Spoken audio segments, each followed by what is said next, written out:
Chapter എന്ന് പറയുന്നത് early human life, ആദ്യകാല മനുഷ്യജീവിതം. ഇന്നത്തെ കാലത്ത് ഹ്യൂമൻസിൻ്റെ ലൈഫ് സ്റ്റൈൽ ആയിരുന്നില്ല ആദ്യകാലത്തെ ഹ്യൂമൻസിൻ്റെ ലൈഫ് സ്റ്റൈൽ. ഒരുപാട് കാര്യങ്ങളിൽ ഡിഫറൻസ് ഉണ്ടായിരുന്നു. അതെന്തൊക്കെയാണെന്നാണ് നമ്മൾ ഈ ചാപ്റ്ററിൽ നോക്കാൻ പോകുന്നത്. അപ്പം നിങ്ങൾക്ക് ഈ സ്ലൈഡിൽ കാണാൻ പറ്റുന്ന പോലെ വെൽ അഡ്വാൻസ്ഡ് ആയിട്ടുള്ള വെൽ ഡെവലപ്ഡ് ആയിട്ടുള്ള സിറ്റീസിലൊക്കെയാണ് ഇന്ന് ഹ്യൂമൻസ് ജീവിക്കുന്നത്. എന്നാൽ ആദ്യ കാലങ്ങളിലൊന്നും ഹ്യൂമൻസ് ജീവിച്ചിരുന്നത് ഇതുപോലത്തെ സിറ്റീസിൽ നിന്നുമല്ല. ഇതുപോലത്തെ സിറ്റീസ് ആദ്യ കാലങ്ങളിൽ ഉണ്ടായിരുന്നുമില്ല. ആദ്യ കാലഘട്ടങ്ങളിൽ ഹ്യൂമൻസ് ജീവിച്ചിരുന്നത് നിങ്ങൾ ഈ സ്ലൈഡിൽ കാണുന്നത് പോലത്തെ കേവ്സിൽ അല്ലെങ്കിൽ ഗുഹകളിലൊക്കെ ആയിരുന്നു ആദ്യ കാലഘട്ടങ്ങളിൽ ഹ്യൂമൻസ് ജീവിച്ചിരുന്നത്.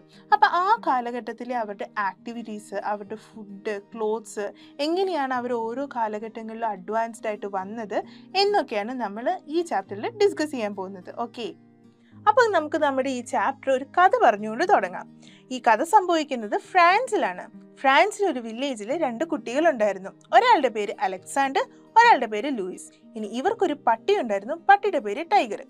അങ്ങനെ ഇരിക്കുമ്പോൾ ഒരു ദിവസം ഇവർക്ക് മുയലിറച്ചി കഴിക്കാനായിട്ടൊരു കൊതി തോന്നി. അങ്ങനെ ഇവർ മുയലിനെ വേട്ടയാടാനായിട്ട് ഇറങ്ങി തിരിച്ചു. അപ്പോൾ മുയലിനെ അന്വേഷിച്ച് ഇവരൊരു വലിയ കാടിനുള്ളിലെത്തി. കാട്ടിലും അവിടുത്തെ മാളങ്ങളിലും ഒക്കെ ഇവർ മുയലിനെ അന്വേഷിച്ചുകൊണ്ടിരിക്കുമ്പോൾ പെട്ടെന്ന് നമ്മുടെ ഈ പട്ടി, അതായത് ടൈഗറിനെ കാണാതെ പോയി. അപ്പോൾ ഇവർ വല്ലാതെ പേടിച്ചു. അങ്ങനെ ഇവർ ടൈഗറിനെ അന്വേഷിച്ച് നടന്ന് ഒരു വലിയ ഗുഹയ്ക്കുള്ളിൽ ചെന്നെത്തിപ്പെടും. അങ്ങനെ ഈ ഗുഹയ്ക്കുള്ളിൽ ചെന്നെത്തിപ്പെട്ട ഉടനെ ഇവർ ഈ ഗുഹയ്ക്ക് ചുറ്റും ഒന്ന് നോക്കുമ്പോൾ അവർ കാണുന്നത് ഇപ്പോൾ നിങ്ങൾ ഈ സ്ലൈഡിൽ കാണുന്ന പോലത്തെ കുറേ പെയിൻറ്റിങ്സുകളാണ്. അപ്പം ലൂയിസ് ഈ പെയിൻറ്റിങ്സ് ഒക്കെ കണ്ടിട്ട് അലക്സാണ്ടറിനോട് ചോദിച്ചു, ഈ ഗുഹയുടെ വോൾസിലും സീലിങ്സിലും ഒക്കെ ഈ പെയിൻറ്റിങ്സ് കണ്ടിട്ട് ഒരുപാട് വർഷത്തെ പഴക്കമുണ്ടല്ലോ. അത് മാത്രമല്ല, ഇത്രയും ഉൾക്കാട്ടിൽ ആരും കണ്ടിട്ടില്ലാത്ത ഈ കേവ്സിനുള്ളിലൊക്കെ ആരായിരിക്കും ഈ ഡ്രോയിങ്സ് ഒക്കെ ചെയ്തു വെച്ചിട്ടുണ്ടാവുക എന്ന് ലൂയിസ് ചോദിച്ചു. അപ്പോൾ നമ്മുടെ അലക്സാണ്ടറിന് കുറേയൊക്കെ സോഷ്യൽ സയൻസും ഹിസ്റ്ററിയൊക്കെ അറിയാവുന്ന ആളാണ്. അലക്സാണ്ടർ ലൂയിസിനോട് പറഞ്ഞു കൊടുക്കും, ഇന്ന് കാലത്ത് നമ്മൾ താമസിക്കുന്ന പോലത്തെ വീടുകളിലൊന്നുമല്ല ആദ്യ കാലഘട്ടങ്ങളിൽ മനുഷ്യർ ജീവിച്ചിരുന്നത്. അവർ ജീവിച്ചിരുന്നത് ഇതുപോലത്തെ ഗുഹകളിലൊക്കെ ആയിരുന്നു. അപ്പം അവരുടെ ഡ്രോയിങ്സ് ഒക്കെയാണ് ഈ കാണുന്നതെന്ന് പറഞ്ഞു. അപ്പം ലൂയിസ് ഈ ഡ്രോയിങ്സ് ഒക്കെ ഒന്ന് വീക്ഷിച്ചിട്ട് അലക്സാണ്ടറിനോട് ചോദിക്കും, ഈ ഗുഹയിൽ കാണുന്ന പെയിൻറ്റിങ്സ് കൂടുതലും അനിമൽസിൻ്റെ പെയിൻറ്റിങ്സ് ആണ്. അത് മാത്രമല്ല അവർ ഹണ്ട് ചെയ്യുന്ന പെയിൻറ്റിങ്സുകളും കാണാമെന്ന് പറഞ്ഞു. അപ്പം അലക്സാണ്ടർ പറഞ്ഞു, ആദ്യ കാലഘട്ടങ്ങളിലൊക്കെ മനുഷ്യർ ഏറ്റവും കൂടുതൽ ഏർപ്പെട്ടിരുന്ന ആക്ടിവിറ്റി എന്ന് പറയുന്നത് ഹണ്ടിങ് ആയിരുന്നു. കാരണം അവർ ഹണ്ടിങ്ങിലൂടെയായിരുന്നു അവരുടെ ഫുഡ് കണ്ടെത്തിയിരുന്നത്. അതുകൊണ്ടാണ് ഈ പിക്ചേഴ്സിലൊക്കെ ഏറ്റവും കൂടുതൽ അനിമൽസിൻ്റെ പിക്ചേഴ്സും അതുപോലെ തന്നെ ഹണ്ടിങ്ങിൻ്റെ പിക്ചേഴ്സും ഒക്കെ നിനക്ക് കാണാൻ പറ്റുന്നതെന്ന് പറഞ്ഞു. അപ്പോൾ ലൂയിസിന് ആ കാലഘട്ടത്തെക്കുറിച്ച് അറിയാൻ കുറച്ചും കൂടെ ആകാംക്ഷയും. അങ്ങനെ അലക്സാണ്ടർ ലൂയിസിന് ആ കാലഘട്ടത്തിൽ എന്തൊക്കെയാണ് സംഭവിച്ചതെന്ന് പറഞ്ഞു കൊടുക്കും. അതെന്തൊക്കെയാണ് അലക്സാണ്ടർ ലൂയിസിന് പറഞ്ഞു കൊടുത്തതെന്ന് നമുക്കൊന്ന് നോക്കിയാലോ. അപ്പം ആദ്യ കാലഘട്ടത്തിലെ മനുഷ്യർ ജീവിച്ചിരുന്ന ആ ഒരു ടൈമിനെ നമ്മൾ വിളിക്കുന്ന പേരാണ് സ്റ്റോൺ ഏജ്, അല്ലെങ്കിൽ ശിലായുഗം എന്ന് നമ്മൾ വിളിക്കും. ഈ ഒരു കാലഘട്ടത്തെ നമ്മൾ സ്റ്റോൺ ഏജ് എന്ന് വിളിക്കാൻ കാരണം ആ കാലഘട്ടത്തിൽ ഹ്യൂമൻസ് വെപ്പൺസ് അല്ലെങ്കിൽ ടൂൾസ് ആയിട്ട് ഏറ്റവും കൂടുതൽ യൂസ് ചെയ്തിരുന്നത് സ്റ്റോൺസ് ആയിരുന്നു. അതുകൊണ്ടാണ് ആ ഒരു ഏജിനെ നമ്മൾ സ്റ്റോൺ ഏജ് അല്ലെങ്കിൽ ശിലായുഗം എന്ന് വിളിക്കുന്നത്. ഇനി ഈ സ്റ്റോൺ ഏജ് എന്ന് പറയുന്നത് ഒരു ലെങ്തി പീരീഡ് ആയിരുന്നു, ഒരു ലോങ് പീരീഡ് ആയിരുന്നു ഈ സ്റ്റോൺ ഏജ് എന്ന് പറയുന്നത്. അതേപോലെ ഈ സ്റ്റോൺ ഏജിനെ 3 ഡിവൈഡ് ചെയ്തിട്ടുണ്ട്. ഏതൊക്കെയാണെന്ന് നമുക്ക് നോക്കാം. 1 paleolithic age, 2 mesolithic age, 3 neolithic age. Paleolithic age എന്ന് പറഞ്ഞാൽ പ്രാചീന ശിലായുഗം, മീസോലിത്തിക് ഏജ് എന്ന് പറഞ്ഞാൽ മധ്യശിലായുഗം, നിയോലിത്തിക് ഏജ് എന്ന് പറഞ്ഞാൽ നവീന ശിലായുഗം. അപ്പം ആദ്യം നമുക്ക് പാലിയോലിത്തിക് ഏജിൽ എന്തൊക്കെയാണ് സംഭവിച്ചത് നോക്കാം. ഈ പാലിയോലിത്തിക് ഏജ് എന്ന് പറയുന്നത് സ്റ്റോൺ ഏജിൻ്റെ ഏറ്റവും ഏർലി പീരീഡ് ആണ്. അതായത് ഏറ്റവും ആദ്യത്തെ കാലഘട്ടത്തെയാണ് നമ്മൾ പാലിയോലിത്തിക് ഏജ് എന്ന് പറയുന്നത്. ഈ ഒരു കാലഘട്ടത്തിൽ ഹ്യൂമൻസ് ജീവിച്ചിരുന്നത് കേവ്സിനുള്ളിലാണ്, അതായത് ഗുഹയ്ക്കുള്ളിലാണ് അവർ ജീവിച്ചിരുന്നത്. അതുകൊണ്ട് തന്നെ ആ ഒരു കാലഘട്ടത്തെക്കുറിച്ചുള്ള കൂടുതൽ എവിഡൻസുകളും നമുക്ക് കിട്ടുന്നത് കേവ്സിൽ നിന്നാണ്. അപ്പോൾ കേവ്സിൽ നിന്ന് എന്തെല്ലാം തരം എവിഡൻസുകളാണ് നമുക്ക് കിട്ടിയിട്ടുള്ളത് നമുക്ക് നോക്കാം. 1 നമ്മൾ നേരത്തെയൊക്കെ കണ്ടതുപോലെ കേവ് പെയിൻറ്റിങ്സ്. പിന്നെ ഒന്നെന്ന് പറഞ്ഞാൽ കുക്ക്ഡ് ഫുഡിൻ്റെ റെസിഡ്യൂസ്. ആ കാലഘട്ടങ്ങളിൽ അവർ ഫുഡ് കുക്ക് ചെയ്തിരുന്നു എന്ന് നമുക്ക് അതിൽ നിന്ന് മനസ്സിലാവും. അതുപോലെ തന്നെ ആഷസ്, ചാരം. ആ കാലഘട്ടത്തിൽ അവർ ഫയർ യൂസ് ചെയ്തിരുന്നെന്ന് അന്നേരം നമുക്ക് മനസ്സിലാവും. അതുപോലെ ബോൺസ് ഹണ്ട് ചെയ്തെന്ന് നമുക്ക് മനസ്സിലായി. അതേപോലെ അനിമൽസിൻ്റെ സ്കള്ളുകൾ, അതേപോലെ ഫ്രൂട്ട്സിൻ്റെയും വെജിറ്റബിൾസിൻ്റെയും ഫ്രഷ് വാട്ടർ ഫിഷസിൻ്റെയും ഒക്കെ ലെഫ്റ്റ് ഓവേഴ്സ്, ഇങ്ങനെയൊക്കെയാണ് കേവ്സിൽ നിന്ന് നമുക്ക് കിട്ടിയിരുന്ന എവിഡൻസുകൾ. ഓക്കെ, അപ്പോൾ ഈ എവിഡൻസിൽ നിന്ന് നമുക്ക് എന്തൊക്കെ കൂടുതൽ അറിയാമെന്ന് നോക്കാം. അപ്പം നമുക്ക് നമ്മുടെ കേവ്സിൽ നിന്ന് ഒരുപാട് എവിഡൻസുകൾ കിട്ടിയിരുന്നു. ആ കൂട്ടത്തിൽ ആ കാലഘട്ടത്തെക്കുറിച്ചുള്ള ഏറ്റവും കൂടുതൽ ഡീറ്റെയിൽസ് നമുക്ക് കിട്ടുന്നത് കേവ് പെയിൻറ്റിങ്സിൽ നിന്നാണ്. ഈ പിക്ചർ നിങ്ങൾക്ക് കണ്ടാൽ മനസ്സിലാവും, ഇതുപോലെയൊക്കെയുള്ള കേവ് പെയിൻറ്റിങ്സുകളാണ് നമുക്ക് നമ്മുടെ കേവ്സിൽ നിന്ന് കിട്ടിയിരുന്നത്. ഈ പിക്ചർ നിങ്ങൾ ശ്രദ്ധിച്ച് നോക്കിയേ, ഇതിൻ്റെ അകത്ത് ഡിഫറെൻറ്റ് കളേഴ്സ് അവരുടെ പെയിൻറ്റിങ്സിൽ യൂസ് ചെയ്തിട്ടുണ്ടായിരുന്നു. അതായത് നമുക്കറിയാം, നമ്മളുടെ ഇന്നത്തെ കാലഘട്ടത്തെ പോലെ ക്രയോൺസ്, കളർ പെൻസിലുകൾ, സ്കെച്ചുകളൊന്നും ആ കാലഘട്ടങ്ങളിൽ അവർക്ക് അവൈലബിൾ ആയിരുന്നില്ല. പിന്നെ എവിടെ നിന്നായിരിക്കും അവർക്ക് ആ കളേഴ്സ് കിട്ടിയിരുന്നത്? അത് നമുക്ക് നോക്കാം. Colours were made from plant extracts and powdered laterites. അതായത് ചെങ്കൽ പൊടികളിൽ നിന്നും അതുപോലെ പ്ലാന്റുകളുടെ എക്സ്ട്രാക്ട്സിൽ നിന്നും ഒക്കെയാണ് അവർ കളേഴ്സ് ഉണ്ടാക്കിയിരുന്നത്. എന്നിട്ട് ആ കളേഴ്സാണ് അവരവരുടെ പെയിൻറ്റിങ്സിൽ യൂസ് ചെയ്തിരുന്നത്.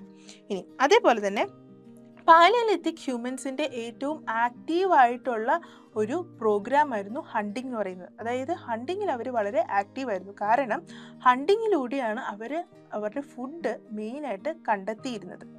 അതുകൊണ്ട് തന്നെ ഇവർ ഹണ്ടിങ്ങിന് പോകുന്നത് വലിയ വലിയ ഫോറസ്റ്റുകളിലും അതുപോലെ തന്നെ വലിയ വലിയ വൈൽഡ് ആനിമൽസിനെയൊക്കെയാണ് ഇവർ ഹണ്ട് ചെയ്തിരുന്നത്. അതുകൊണ്ട് തന്നെ അവരാരും ഒറ്റയ്ക്ക് ഹണ്ടിങ്ങിന് പോവില്ലായിരുന്നു. അവർ ഹണ്ടിങ്ങിന് പോയിരുന്നത് കളക്റ്റീവായിട്ടായിരുന്നു.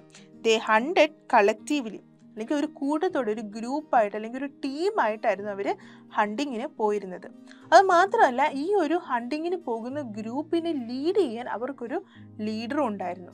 അതായത് അവരുടെ കൂട്ടത്തിൽ ഏറ്റവും സ്ട്രോങ് ആയ ഒരാളെ അവർ ലീഡറാക്കി വയ്ക്കും. എന്നിട്ട് ആ ലീഡറായിരുന്നു ഈ ഗ്രൂപ്പിനെ ഹണ്ടിങ്ങിൽ ലീഡ് ചെയ്തിരുന്നത്. അതിപ്പോൾ നമ്മുടെ ക്ലാസ്സുകളിലും അങ്ങനെയാണല്ലേ.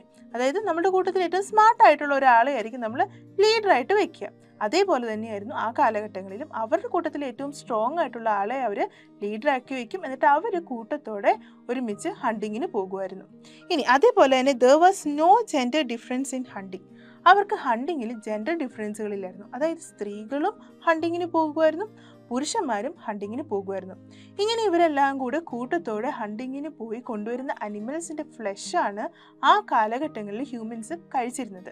ഇനി പാലിയോലിത്തിക് ഏജിൽ ഹ്യൂമൻസ് ഇങ്ങനെ ഹണ്ട് ചെയ്ത് കൊണ്ടുവരുന്ന അനിമൽസിൻ്റെ ഫ്ലഷ് മാത്രമല്ല, ചത്ത് കിടക്കുന്ന അനിമൽസിൻ്റെ ഫ്ലഷും കഴിക്കുമായിരുന്നു.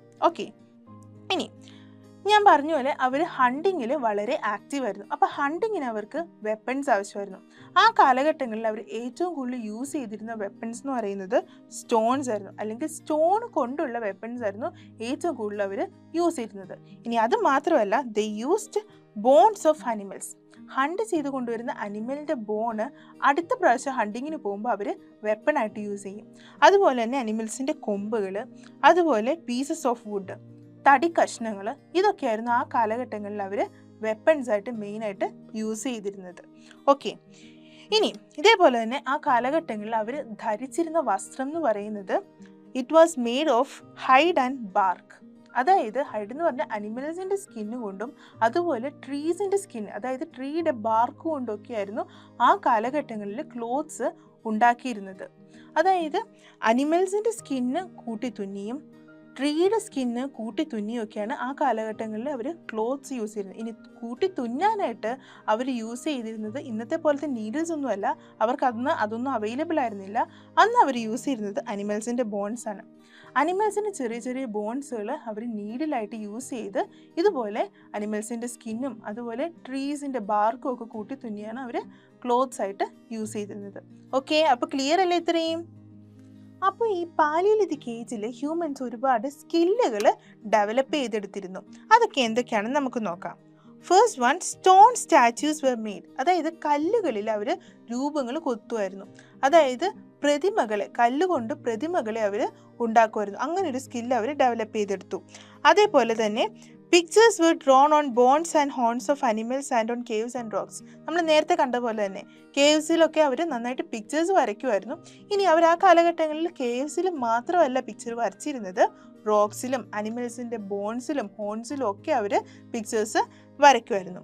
ഇനി അതേപോലെ തന്നെ ക്ലേ അല്ലെങ്കിൽ കളിമണ്ണ് കൊണ്ട് ഹ്യൂമൻ ഫിഗേഴ്സ് അല്ലെങ്കിൽ ഹ്യൂമൻ സ്ട്രക്ചേഴ്സ് അവർ ഉണ്ടാക്കുമായിരുന്നു. ഇനി ആ കാലഘട്ടങ്ങളിലും ഹ്യൂമൻസ് ഓർണമെന്റ്സ് യൂസ് ചെയ്തിരുന്നു. പക്ഷേ ഇന്നത്തെ കാലഘട്ടത്തിൽ നമ്മൾ ഓർണമെന്റ്സ് ഉണ്ടാക്കാനായിട്ട് യൂസ് ചെയ്യുന്ന പോലത്തെ മെറ്റീരിയൽസ് ആയിരുന്നില്ല ആ കാലഘട്ടങ്ങളിൽ യൂസ് ചെയ്തിരുന്നത്. നമ്മൾ ഇന്നത്തെ കാലത്ത് ഓർണമെന്റ്സ് ഉണ്ടാക്കാനായിട്ട് യൂസ് ചെയ്യുന്നത് ഗോൾഡ്, സിൽവർ, പ്ലാറ്റിനം പോലുള്ള മെറ്റീരിയൽസ് ഒക്കെ ആണെങ്കിൽ ആ കാലഘട്ടങ്ങളിൽ അവർ യൂസ് ചെയ്തിരുന്നത് ഐവറി, അതായത് അനിമൽസിൻ്റെ കൊമ്പ്, അതുപോലെ ബോൺസ്, സ്റ്റോൺസ്, ഷെൽസ്, ഇങ്ങനത്തെ മെറ്റീരിയൽസ് ഒക്കെ കൊണ്ടായിരുന്നു അവർ ആ കാലഘട്ടങ്ങളിൽ ഓർണമെന്റ്സുകൾ ഉണ്ടാക്കിയിരുന്നത്. എന്നിട്ടായിരുന്നു അവരത് യൂസ് ചെയ്തിരുന്നത്. ഓക്കെ, ഇനി അതേപോലെ തന്നെ അവർ വെസൽസ് ഉണ്ടാക്കാനുള്ള സ്കില്ലുകളും ആ ഒരു ടൈമിൽ ഡെവലപ്പ് ചെയ്തിരുന്നതും. അതായത് വെസൽസ് അവരുണ്ടാക്കിയിരുന്നത് ബാർക്ക് ഫൈബറിൽ നിന്നാണ്. അതായത് ട്രീസിൻ്റെ ബാർക്കിൽ നിന്നുള്ള നാരുകൾ ഉപയോഗിച്ചാണ് അവർ വെസൽസ് ഉണ്ടാക്കിയിരുന്നത്. അതായത് vessels were woven out of bark fibre വെച്ചാണ് അവർ വെസൽസ് ഉണ്ടാക്കിയിരുന്നത്. അതേപോലെ ആ കാലഘട്ടങ്ങളിലും ഹ്യൂമൻസ് ഒരുപാട് എൻ്റർടൈൻമെൻറ്റ് ആക്ടിവിറ്റീസിലൊക്കെ ഏർപ്പെട്ടിരുന്നു. അതായത് ഇപ്പം ഡാൻസ് ആണെങ്കിലും ഗെയിംസ് ആണെങ്കിലും മ്യൂസിക്സ് ആണെങ്കിലും ഒക്കെ.